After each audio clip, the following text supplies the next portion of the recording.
What is up, guys? It's your boy Rick Kakis, and today we've got some brand spanking new Destiny 2 news, courtesy of the Bungie weekly update that has just gone live, revealing official information. And so, let's get started. Now, first things first, what's been going on this week for Destiny 2? Well, at the Monday, there was a bit of drama because Bungie updated their ban policy to include AFK farming. So if you're using something like a macro, and specifically this mainly came about because people were AFK farming exotic class items, however it does also include AFK farming XP, you can now get banned. So whether or not you support this ban, a lot of people were doing this, it's very important to know about. If you want to see my full video on the subject going over the ban update in more detail, definitely click the link right up above. However, overall, a big part of the community response was saying, alright, the ban is one thing, but what are you doing, Bungie, to address the core issue as to why people were AFK farming, especially exotic class items? The fact that just farming exotic class items is super laborious, it's super RNG dependent, it's just not fun, and that's why people were resorting to these methods. Well, enough people were bullying Bungie on Twitter that they actually responded, and they responded with something really awesome actually, and it's this right here. This is an in-development screenshot of exotic class item attunement. So as you can see right here, the description reads, attuning to a perk will increase the chance for exotic class items to drop with the selected perk. Only one perk may be attuned at a time.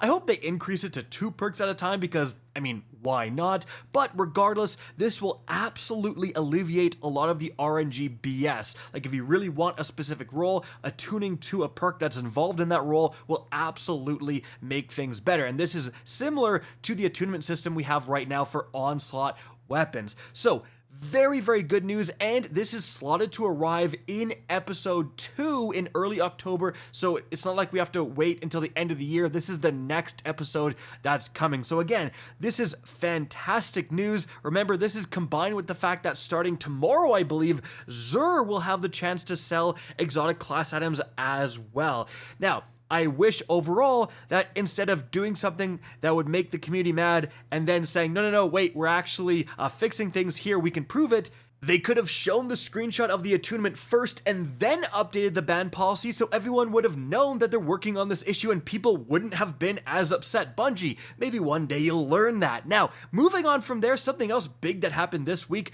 was actually outside of Destiny 2, and it was the release of the Borderlands 4 teaser trailer. I did a video breaking that down, check it out, it's linked up above, but if you're a Destiny 2 player, there's a pretty good chance you're also a Borderlands fan because it was the OG looter shooter, so definitely something to be excited about.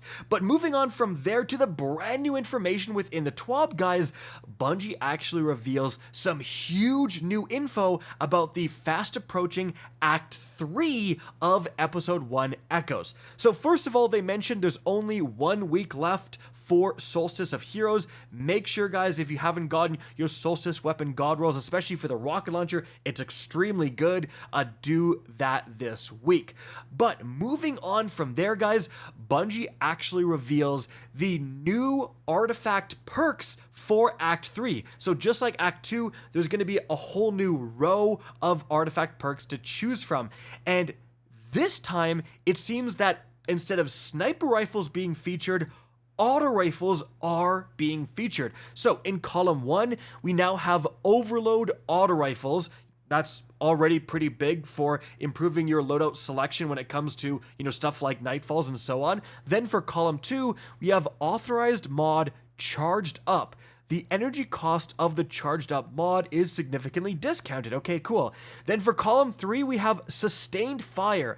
Continuously damaging combatants with an auto rifle grants you damage resistance. I mean, if the damage resistance is anything substantial, that could be really, really good actually. Then moving on for column 4, we have targeting autoloader. While you have an auto rifle equipped, defeating combatants reloads your equipped weapon and temporarily increases weapon damage. Awards bonus progress when dealing final blows while surrounded. So obviously column 3 and column 4, they go together like crazy. If you're auto reloading, if you basically have free subsistence for your auto rifle, then you'll way easier get that continuous damage and therefore damage resistance. And then lastly, in column 5, we have shock and awe. When you have an arc or prismatic subclass equipped, arc final blows while you are amplified summon a burst of lightning that damages and jolts targets. Now, this doesn't have anything to do with auto rifles specifically, but it's absolutely insane. I mean, oh my goodness, becoming amplified is incredibly easy. You just need to get, like arc final blows to trigger that amplification. Even when you have prismatic, I found it super easy to become amplified even by accident, even if I'm not speccing into it. You're telling me I can use any arc weapon, any arc ability, and I'm going to get the Thunderlord effect of causing a lightning strike when I get a final blow. Oh, but it's actually better than the Thunderlord because it's also jolting, guys. So it's even better than something, for example, like Volt Shot, where you have to get the reload in. No, this is just final blow equals jolt. Now, there might be an internal cooldown, so it's not on every single final blow, but this will turn every arc weapon you have into an absolute ad-clearing monster as long as you can be amplified. Like, this is going to be insane. Don't forget, because jolt is a keyword, jolt stuns overload champions. Jolt improves the damage you deal to jolted targets. Like, it's just gonna be insane. You are gonna be ripping through content with shock and awe. I am so excited for this. Speaking of, we actually do have some brand new weapons coming in Act 3. So first of all, we have the Speleologist, which is a rapid fire solar machine gun, and you can see a picture of it right here. Now, Bungie says we don't have many solar machine guns. That's actually true. It's kind of like the Avalanche is one of the only ones. And this one's an ad clear monster, using the deep magazine and reserves of rapid fire machine guns to fuel combos like stats for all plus incandescent or deconstruct plus killing tally. So they say in the third column you can get heal clip, enlightened action, stats for all, deconstruction, firmly planted, slideways, or envious assassin. I think envious assassin is kind of standing out to me, to be honest. Like, heal clip is a great perk, but it's a machine gun. You don't want to be reloading. Then for the fourth column, you can get strategist, adagio, one for all, target lock, surrounded, incandescent, and killing tally. Killing tally is unreal. And again, even deconstruct, auto reloading your magazine could be really good with killing tally. Like, this actually could be a pretty good machine gun. Moving on from there, the other thing that's going to be coming is a new Void Trace Rifle, the Chronophage pictured right here. Now, Bungie says this is only the second legendary Void Trace Rifle in the game, and it's a strong one, including the potent combination of Repulsor Brace plus destabilizing rounds, alongside other strong options. Yeah, that's a pretty good Void God roll for PvE right there. So in the third column, you can get Strategist, Elemental Capacitor, Shoot to Loot, which is God tier, Pugilist, Autoloading Holster, Feeding Frenzy, and Repulsor Brace. And then in the fourth column, you can get One for All, High Ground, Fragile Focus, Target Lock, Demolitionist, Desperate Measures, and Destabilizing Rounds. Well, because this is, I think, only maybe like the second trace rifle with shoot to loot, and often shoot to loot, if you're using like double specials, you can use a trace rifle because it's so ammo efficient, and you really do want shoot to loot often. And obviously shooting one shot of a trace rifle to get shoot to loot auto reloads your weapons as well. This could be very good as well. But there's another weapon coming. Remember, those two weapons, guys, those are going to be craftable because they're the Vex weapons. The third one is going to be a returning Season of Dawn weapon, the Martyr's Retribution. So it's a solar wave frame grenade launcher.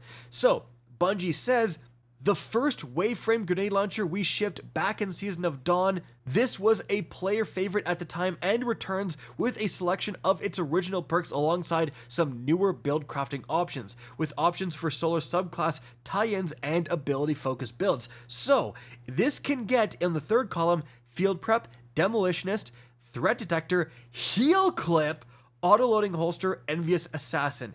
In the fourth column, kill clip, strategist, adrenaline junkie, desperate measures, incandescent vorpal weapon. Guys, I think this is going to be insane with heal clip. I mean, you're reloading your grenade launcher every single shot. So you're just gonna auto trigger heal clip. Like there's no, oh, I killed an enemy, I'm going to reload halfway through the magazine. No. You're just gonna auto reload every single time and just heal clip, heal clip, heal clip. Not to mention, it's pretty easy to get kills with a wave frame grenade launcher, right? So I think this with like heal clip incandescent or even heal clip kill clip is quite the wombo combo. This thing is going to be a fantastic wave frame grenade launcher. And so guys, that's it for the need to know information coming out this week. I hope you enjoyed this video and found it informative. If you did, please remember to help me out by simply rating and especially sharing this video. If you guys want to see more Destiny 2 content similar to this, don't be afraid to slap that subscribe button. If you want to get in touch with me and keep up to date with the latest channel activity, the best way is to follow me on Twitter at RickCacus, that is linked in the description down below. Again, I hope you enjoyed the video, and as always, have a good day.